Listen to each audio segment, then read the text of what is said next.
오늘 이렇게 영광된 자리에 초대해 주셔서 진심으로 감사드립니다. 존경하는 이광자 총장님을 비롯한 교수님들, 또 많은 학부모님과 내외 기분 여러분 반갑습니다. 무엇보다도 20년 전에 제가 서울대에 1년 머무는 동안 제 평생 유일무이한 남녀 동반 MT의 추억을 안겨줬던 서울여대. 그리고 그 꽃보다 아름다운 후배들 반갑습니다. 이 졸업연설이라고 하는 것은 참 의미가 깊죠.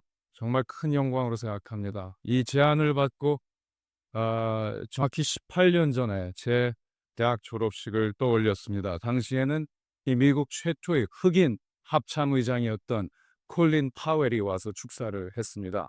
딱 두 가지가 기억이 납니다. 한 가지는 이 콜린 파웰이 연설을 시작하자마자 많은 졸업생들이 일어나서 등을 돌려서 앉았습니다.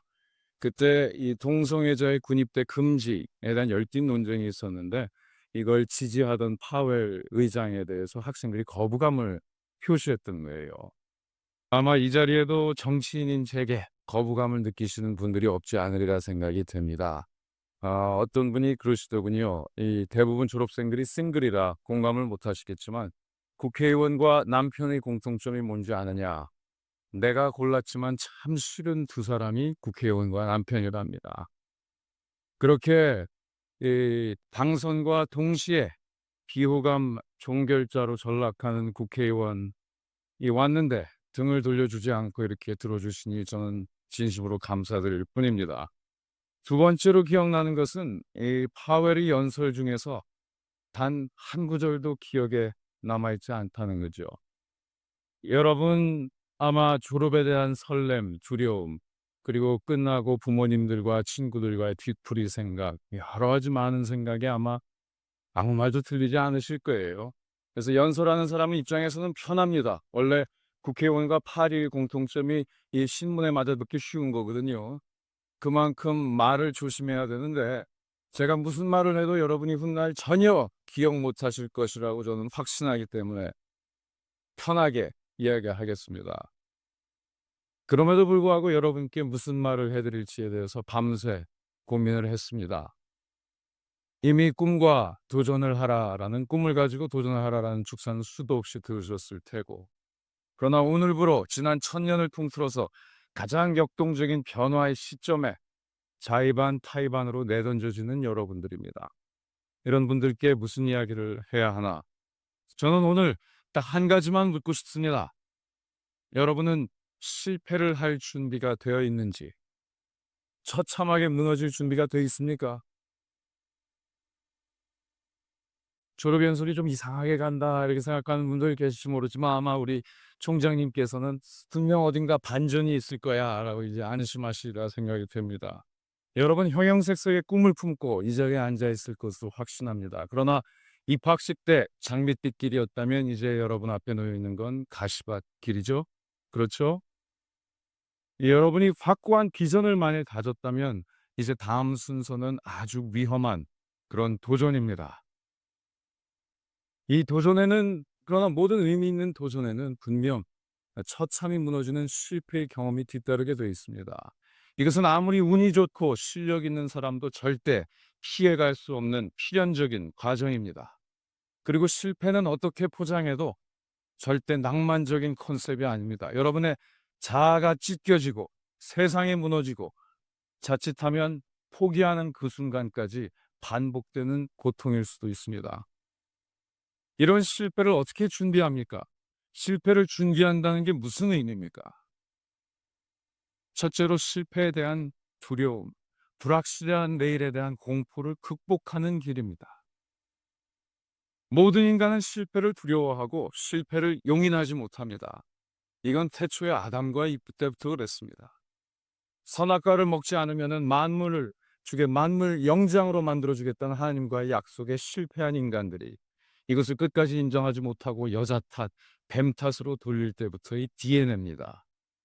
이 DNA 때문에 우리는 실패에 대한 공포를, 그 두려움을 인간의 그치지 않는 신앙이라고 부릅니다. 그러나 여러분 두려워한다고 성공의 가능성이 높아집니까? 실패의 가능성이 낮아집니까? 그렇지 않죠. 결과와는 아무런 상관이 없는 두려움이죠. 이 위험 없는 도전이 있을 수 없듯이 실패 없는 성공이란 절대 있을 수가 없습니다. 더욱이 지금은 평범한 성공이 통하는 평범한 시대가 아닙니다. 특히 과감한 도전을 꿈꾸고 이 세상에 뛰어드는 여러분 앞에는 정말 처참한 실패의 과정이 기다리고 있다고 저는 자신합니다. 저는 15살 때 미국으로 유학을 떠났습니다. 그때 저희 어머니께서 써주신 편지에 기억에 남는 두 구절이 있습니다. 하나는 라프 월도 에머슨이 쓴 글이고 또 하나는 성경의 신명기 구절입니다. 에머슨은 길이 있는 곳으로 나아가지 말고 대신 길이 없는 곳으로 나아가 너희 발자취를 남기라는 글을 썼습니다. 제 어머니께서는 그 글을 쓰시고 어떤 경우에든 남이 덜 다닌 길, 희소 가치가 있는 선택을 하라라는 말씀을 하셨어요. 동시에 신명기 28장 1절은 여러분 아시다시피 네가 네 여호와의 말씀을 지켜 듣고 이를 따라 행하면 너를 세계 모든 민족 위에 뛰어나게 하실 것이다 라는 구절이었습니다. 즉 너는 재벌의 아들도 아니고 권력자의 아들도 아니지만 세상에서 가장 센 하나님의 백을 가졌으니까 절대 기죽지 말고 정진하라 라는 이 두 구절이었습니다. 그 후로 저는 수많은 책을 읽었고 많은 공부를 했습니다. 그러나 제 인생에서 모든 선택의 기로에서 제 결정을 좌우한 것은 그 두 가지 구절입니다. 어떻게 하면 남이 덜 다닌 길을 갈 수 있을까? 그리고 둘째로 일단 선택을 내렸으면 성공은 인간의 노력과 하늘의 축복이 만나는 지점에 있다. 결국 사람의 노력을 다 한 다음에 나머지는 하늘의 몫이다. 내가 인간의 노력을 다했고 나머지는 하늘에 맡겨야 되는 것이면 두려움이 끼어들 여지가 있습니까? 없습니까?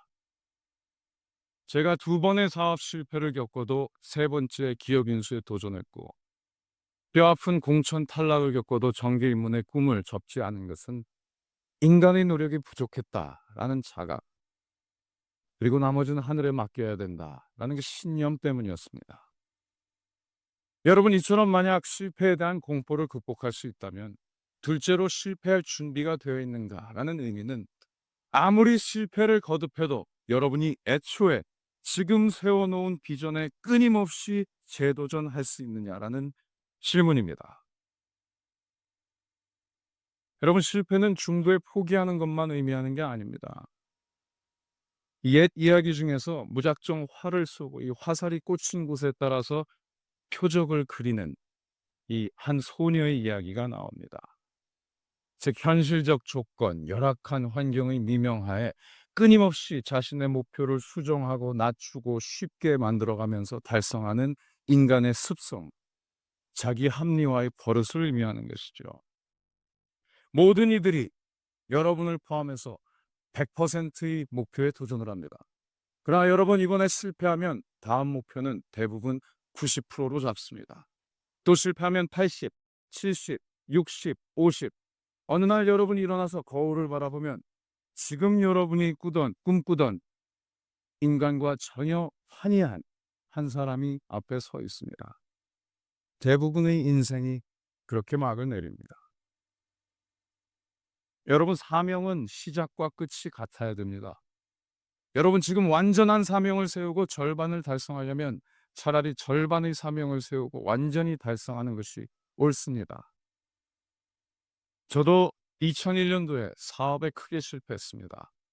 로스쿨 동문 2명과 함께 벤처를 세우고 150억 원의 자금을 유치했어요.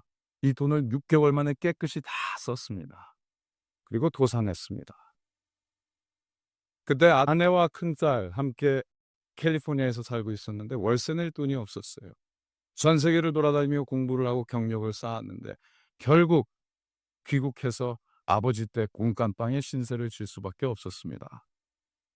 통장에는 20여만 원이 있었고 또 31살의 나이에 군대 자원에서 공익근무 요원 생활을 시작했습니다. 자, 저는 돈이 없는 거는 참을 수 있었어요. 회사가 도산하는 것도 아프지만 견딜 수 있었습니다. 그러나 제 운명의 주제자가 되겠다는 꿈만큼은 버릴 수가 없었습니다. 아무리 힘들어도 다시 회사로 들어가서 남의 지시를 받는 삶은 절대 살고 싶지 않았습니다. 그렇게 1년을 버텼습니다. 그리고 부채를 얻어서 50년 적자였던 헤럴드 미디어, 코리아 헤럴드 내외경제신문을 인수했습니다.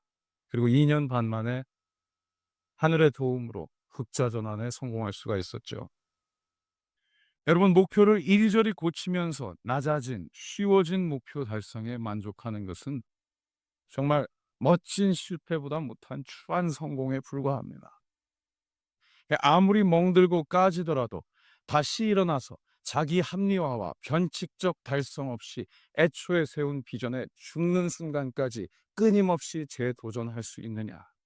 그럴 만한 가치가 있는 몸이고 그럴 만한 의지가 있는 인간이냐. 있다면 실패할 준비가 되어 있는 것이고 도전할 자격이 주어진 것입니다.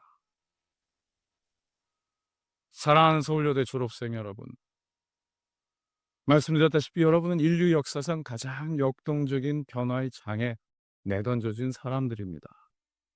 모든 일이 일어날 수 있고 모든 상상이 가능한 곳입니다.